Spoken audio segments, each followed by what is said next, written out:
আকাশবাণী কলকাতা। খবর পড়ছি পার্থপ্রতিম মিত্র।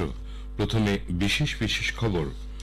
প্রধানমন্ত্রী নরেন্দ্র মোদী দুর্বলতর শ্রেণীর জন্য ঋণ সহায়তা দিতে দেশব্যাপী এক অনুষ্ঠানে ভিডিও কনফারেন্সিং এর মাধ্যমে আজ অংশগ্রহণ করবেন। মরিশাস সফররত রাষ্ট্রপতির উপস্থিতিতে আজ দুদেশের মধ্যে এক প্রতিনিধি পর্যায়ে বৈঠক বসতে চলেছে। নায়াব সিং সাহানি হরিয়ানার নতুন মুখ্যমন্ত্রী হিসেবে শপথ নিয়েছেন।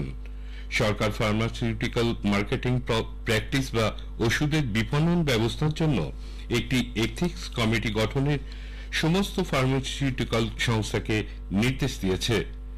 পিভি সিন্ধু অল ইংল্যান্ড ব্যাডমিন্টন চ্যাম্পিয়নশিপে মহিলাদের সিঙ্গলসের দ্বিতীয় রাউন্ডে উঠেছেন। আসছি বিস্তারিত খবরে।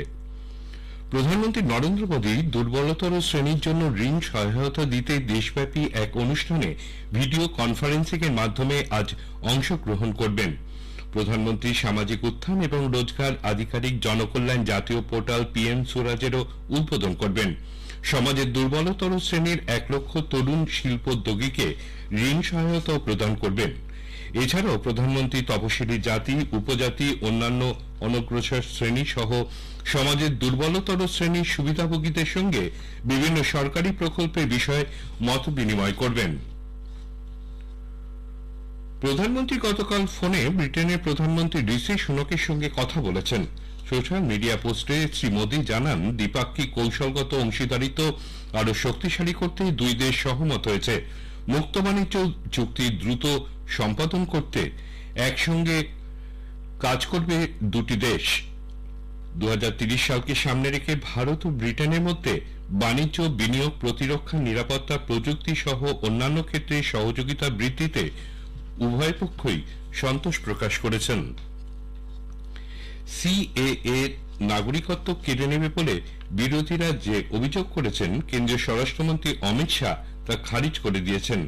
দেশের সংখ্যালঘুদের আশ্বস্ত করে তিনি বলেছেন, দেশের কোন নাগরিক এই আইনে নাগরিকত্ব হারাবেন না। সংশোধিত নাগরিকত্ব আইন সিএএ এর বৈধতাকে চ্যালেঞ্জ জানিয়ে মুখ্যমন্ত্রী মমতা ব্যানার্জি একে ভাঁওতা আখ্যা দিয়েছেন। বারাসাতে প্রশাসনিক সভামঞ্চে দাঁড়িয়ে গতকাল এই ইস্যুতে কেন্দ্রীয় সরকারকে তীব্র আক্রমণ করেন তিনি। মুখ্যমন্ত্রী বলেন, প্রাণ থাকতে তিনি কারো অধিকার কেড়ে নিতে দেবেন না। এই আইনে নাগরিকত্বের জন্য আবেদন করলে নাগরিকত্ব হারাতে হবে বলেও তিনি মন্তব্য করেন। সিএএ নিয়ে মুখ্যমন্ত্রী মন্তব্যের কড়া সমালোচনা করেছে বিজেপি। বিরোধী দলনেতা শুভেন্দু অধিকারী বলেছেন, এই আইনে কারো নাগরিকত্ব যাওয়ার কোনো সম্ভাবনা নেই। মুখ্যমন্ত্রী সুরেই সিএএ এর বিরোধিতা করেছেন প্রদেশ কংগ্রেস সভাপতি অধীর রঞ্জন চৌধুরী। সংশোধিত নাগরিকত্ব আইন সিএএ এর আওতায় নাগরিকত্বের জন্য আবেদন করা যাচ্ছে। এর জন্য একটি ওয়েব পোর্টাল খোলা হয়েছে। http://indiancitizenship.online.nic.in এই পোর্টালে লগ ইন করে আবেদন জানানো যাবে।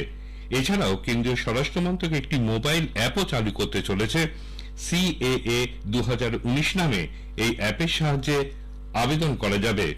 উল্লেখ্য, কেন্দ্রীয় স্বরাষ্ট্র মন্ত্রকের পক্ষ থেকে 2019-এ সিএএ বিধি সংক্রান্ত বিজ্ঞপ্তি জারি করা হয়। গতকাল থেকে সেই বিধি কার্যকর হয়েছে। এই বিধি অনুসারে সিএএ 2019-এর আওতায় যোগ্য বলে বিবেচিত ব্যক্তিরা ভারতের নাগরিকত্বের জন্য আবেদন করতে পারবেন। ভারত ও মরিশাসের মধ্যে আজ এক প্রতিনিধি পর্যায়ের এক বৈঠক বসবে। মরিশাস সফররত রাষ্ট্রপতি দ্রৌপদী মুর্মু সে দেশের প্রধানমন্ত্রী প্রবীণ কুমার যুগনাথের উপস্থিতিতে এই বৈঠকে বেশ কিছু ক্ষেত্রে সমঝোতা স্মারকপত্র স্বাক্ষরিত হওয়ার সম্ভাবনা রয়েছে। এছাড়াও কয়েকটি প্রকল্পেরও উদ্বোধন করা হবে। বৈঠকে যোগদানের পাশাপাশি রাষ্ট্রপতি মুর্মু আজ মরিশাসের ইতিহাস প্রসিদ্ধ ধর্মীয় কয়েকটি স্থান পরিদর্শন করবেন। উল্লেখ্য, রাষ্ট্রপতি গতকাল মরিশাসের জাতীয় দিবস উদযাপন অনুষ্ঠানে প্রধান অতিথির আসন অলংকৃত করেন। মরিশাস বিশ্ববিদ্যালয়ের পক্ষ থেকে শ্রীমতী মুর্মুকে সাম্মানিক doctor of civil law degree প্রদান করা হয়। মহাত্মা গান্ধী ইনস্টিটিউট ও রবীন্দ্রনাথ ঠাকুর ইনস্টিটিউটের এক অনুষ্ঠানে রাষ্ট্রপতি ভাষণ দেন। বিদেশমন্ত্রী ডক্টর এস জয়শঙ্কর গতকাল নিউজিল্যান্ডের উপ প্রধানমন্ত্রী এবং বিদেশমন্ত্রী উইনস্টন পিটার্সের সঙ্গে নতুন দিল্লিতে এক বৈঠকে মিলিত হন। সোশ্যাল মিডিয়া পোস্টে ডক্টর জয়শঙ্কর জানান, উভয় পক্ষের মধ্যে ফলপ্রসূ আলোচনা হয়েছে। দুপক্ষই বাণিজ্য এবং অর্থনীতির নিরাপত্তা, শিক্ষা এবং দুদেশের মানুষের সঙ্গে মানুষের যোগাযোগ বৃদ্ধির বিষয়ে সহমত হয়েছেন। তিনি আন্তর্জাতিক সৌরজোটে নিউজিল্যান্ডকে আমন্ত্রণ জানিয়েছেন।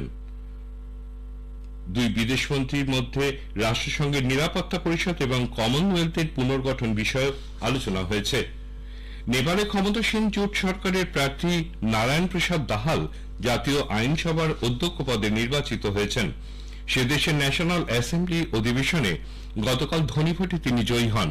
ফলাফল ঘোষণার সময় ভাইস চেয়ারপারসন উর্মিলা আরিয়াল জানান, দাহালের পক্ষে ৩৯টি ভোট পড়ায় সংখ্যাগরিষ্ঠতার নিরিখে অধ্যক্ষ হিসেবে তাকে নির্বাচন করার প্রস্তাবটি গৃহীত হয়েছে। এই খবর শুনছেন আকাশবাণী কলকাতা কেন্দ্র থেকে। হরিয়ানার বিজেপির রাজ্য সভাপতি নায়াব সিং সাইনি নতুন মুখ্যমন্ত্রী হিসেবে শপথ নিয়েছেন। চণ্ডীগড়ের রাজভবনে গত সন্ধ্যায় রাজ্যপাল বন্দারু দত্তাত্রেয় তাকে পদ ও মন্ত্রগতি শপথ বাক্য পাঠ করান। প্রাক্তন মুখ্যমন্ত্রী মনোহর লাল খট্টর এবং তার মন্ত্রিসভার সদস্যরা ইস্তফাপত্র জমা দেওয়ার কয়েক ঘন্টার মধ্যেই সাইনির শপথ গ্রহণ অনুষ্ঠানের আয়োজন করা হয়। উল্লেখ্য, কুরুক্ষেত্রের সাংসদ সাইনি গতকালই দলীয় বৈঠকের পর সর্বসম্মতিক্রমে হরিয়ানার বিজেপির পরিষদীয় দলের নেতা নির্বাচিত হন। এরপর তিনি রাজভবনে গিয়ে আনুষ্ঠানিকভাবে নতুন সরকার গড়ার প্রস্তাব দেন। প্রধানমন্ত্রী নরেন্দ্র মোদী মুখ্যমন্ত্রী নায়াব সিং সাইনিকে অভিনন্দন জানিয়েছেন। আসন্ন লোকসভা নির্বাচনে আসন ভাগাভাগি নিয়ে বিজেপি ও মনোহর লাল খট্টরের জননায়ক জনতা পার্টি জেজেপির ক্ষমতাসীন জোটে ভাঙনের জল্পনার মধ্যেই মনোহর লাল ও তার পুরো মন্ত্রিসভা পদত্যাগ করেছেন বলে মনে করা হচ্ছে। সুপ্রিম কোর্টের নির্দেশ মেনে এসবিআই ইলেকটোরাল বন্ড সংক্রান্ত তথ্য নির্বাচন কমিশনের কাছে পেশ করেছে। এই বন্ডের ক্রেতা ও গ্রহীতাদের যাবতীয় তথ্য গতকালের মধ্যে কমিশনের কাছে জমা দিতে নির্দেশ দিয়েছিল প্রধান বিচারপতি ডিওয়াই চন্দ্রচূড়ের নেতৃত্বাধীন 5 বিচারপতির সাংবিধানিক বেঞ্চ। তথ্য পেশের সময়সীমা 30 জুন পর্যন্ত বাড়ানোর জন্য এসবিআই এর আবেদন খারিজ করে দিয়ে বেঞ্চে গতকাল 6 মার্চের নির্ধারিত সময়সীমার মধ্যে নির্বাচন কমিশনের কাছে এই তথ্য পেশ না করায় স্টেট ব্যাংক অফ ইন্ডিয়াকে তিরস্কার করে।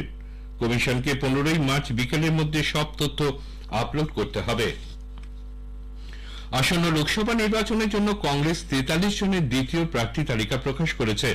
এদের মধ্যে 12 জন অসমের, 10 জন করে মধ্যপ্রদেশ ও রাজস্থানের, 7 জন গুজরাটের, 3 জন উত্তরাখণ্ডের এবং 1 জন প্রার্থী দমন ও দিউয়ের। নতুন দিল্লিতে গতকাল কংগ্রেসের সাধারণ সম্পাদক কেসি বেণুগোপাল এক সাংবাদিক সম্মেলনে বলেন, গৌরব গগৈ অসমের জোরহাট এবং মধ্যপ্রদেশের প্রাক্তন মুখ্যমন্ত্রী কমলনাথের ছেলে নকুলনাথ ছিন্দওয়াড়া সংসদীয় আসন থেকে প্রতিদ্বন্দ্বিতা করবেন। রাজস্থানের প্রাক্তন মুখ্যমন্ত্রী অশোক গেহলটের ছেলে বৈভব গেহলট জালোর আসন থেকে, প্রদীপ টামটা উত্তরাখণ্ডের আলমোড়া থেকে এবং ললিত ভাই বাসোয়া গুজরাটের পোরবন্দর আসন থেকে প্রতিদ্বন্দ্বিতা করবেন। সরকার ফার্মাসিউটিক্যালস মার্কেটিং প্র্যাকটিস বা ওষুধের বিপণন ব্যবস্থার জন্য একটি এথিক্স কমিটি গঠনের জন্য সমস্ত ফার্মাসিউটিক্যাল সংস্থাকে নির্দেশ দিয়েছে। সেই সঙ্গে তাদের ওয়েবসাইটে ফার্মাসিউটিক্যাল মার্কেটিং প্র্যাকটিস পোর্টালের জন্য একটি অভিন্ন ভিডিও চালু করতে বলেছে। সার ও রসায়ন মন্ত্রকের পক্ষ থেকে এক নির্দেশিকায় বলা হয়েছে, কোন ওষুধের কোম্পানি স্বাস্থ্য পরিষেবার সঙ্গে যুক্ত কোনো ব্যক্তি বা তার পরিবারের লোকেদের ব্যক্তিগত সুবিধার্থে কোন রকম উপহার দিতে পারবে না। ওষুধ কোম্পানি বা মেডিকেল রিপ্রেজেন্টেটিভদের সফর সূচি দেশের মধ্যে নির্দিষ্ট কিছু জায়গায় সীমাবদ্ধ রাখতে বলা হয়েছে। মেডিকেল রিপ্রেজেন্টেটিভদের পেশাগত নীতি মেনে চলার উপরেও জোর দিতে বলা হয়েছে। একই সঙ্গে ওষুধের ফ্রি স্যাম্পল এমন কোন ব্যক্তিকে দিতে নিষেধ করা হয়েছে যিনি তা ব্যবহারের জন্য প্রেসক্রাইব করার যোগ্যই নন। দেশজুড়ে সুলভ এবং সহজে ডিজিটাল পরিষেবা পৌঁছে দেবার লক্ষ্যে প্রসার ভারতী ও ওপেন নেটওয়ার্কস ফর ডিজিটাল কমার্সের সঙ্গে ত্রিপাক্ষিক সমঝোতাপত্র সই করেছে টেলিযোগাযোগ দপ্তরের অধীন ইউনিভার্সাল সার্ভিস অবলিগেশন ফান্ড ইউএসওএফ।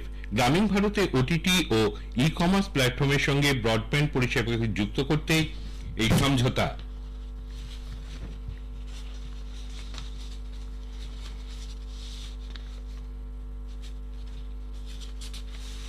অলিম্পিকে পদকজয়ী পিভি সিন্ধু অল ইংল্যান্ড ব্যাডমিন্টন চ্যাম্পিয়নশিপে মহিলাদের সিঙ্গলসের দ্বিতীয় রাউন্ডে উঠেছেন। বার্মিংহামে গতকাল টুর্নামেন্টের প্রথম রাউন্ডে তিনি জার্মান প্রতিযোগী ভনি লিয়াপ্টারের বিরুদ্ধে ওয়াকওভার পান। প্রথম গেমের পরেই লিয়াপ্টার কোর্ট ছাড়েন। প্রথমে গেমে সিন্ধু 21-10 জিতছিলেন। দ্বিতীয় রাউন্ডে তিনি কোরিয়ার আন সেং ইয়ং এর মুখোমুখি হবেন। অপরদিকে পুরুষদের সিঙ্গলসের এইচএস প্রণয় এবং মহিলাদের সিঙ্গলসে কিদাম্বি শ্রীকান্ত আকাশী কাশ্যপ প্রথম রাউন্ডের ম্যাচে পরাজিত হয়ে প্রতিযোগিতা থেকে ছিটকে গেছেন। শেষ করার আগে খবরের বিশেষ অংশ আরেকবার। প্রধানমন্ত্রী নরেন্দ্র মোদী দুর্বলতর শ্রেণীর জন্য ঋণ সহায়তা দিতে দেশব্যাপী এক অনুষ্ঠানে ভিডিও কনফারেন্সিং এর মাধ্যমে আজ অংশগ্রহণ করবেন। মরিশাস সফররত রাষ্ট্রপতির উপস্থিতিতে আজ দুদেশের মধ্যে এক প্রতিনিধি পর্যায়ের বৈঠক বসতে চলেছে। খবর এখনকার মতো শেষ হলো।